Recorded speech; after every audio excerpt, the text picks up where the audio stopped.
Saan ka na naman galing, ha? May pinuntahan lang. Saan?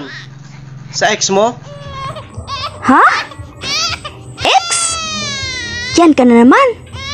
Ayos ka, ha? Ayaw kong umalis ka dito sa bahay, lalo na paggabi. Pumunta lang naman ako sa kaibigan ko. Ano ka ba naman? Ganyan ka na naman. Paulit-ulit na lang. Kaibigan? Sinong kaibigan? Yung mukhang ulupong? Ha? Anong lalaki? Palagi na lang ganyan, Raul. Di ka ba nagsasawa? Wala ka man lang bang tiwala sa akin? Na asawa mo? Bakit pa ganyan ka sa akin? Ano ba ang problema mo? Sumasagot ka na, ha? Simula ngayon, wag ka nang aalis dito sa bahay. Dahil kung umalis ka, makakatikim ka sa akin.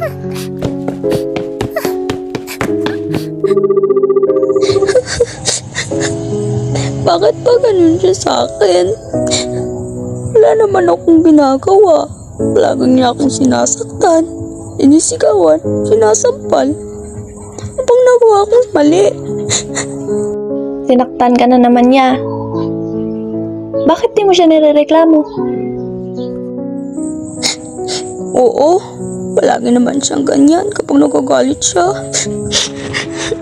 Natatakot kasi ako na baka pati ang mga anak namin ay pagbuntungan niya ng galit. At ayaw ko naman madamay sila. Siyempre, ayaw ko din masira ang pamilya namin.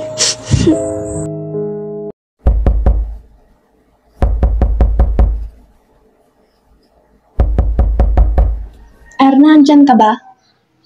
Erna! Erna! Anong ginagawa mo dito? Raul! Raul, Umalis si ka na Erna. dito. Wala dito si Erna.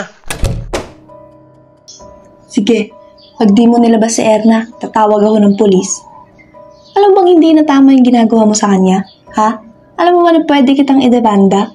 Pwede kitang kasuhan ng RA 9262, Anti-Violence Against Women and Children. Di tumawag ka ng pulis. Wala akong pake sa RA na yan. Umalis ka na dito. Raul, hindi nararapat na lagi mo sinasaktan niyang kaibigan ko.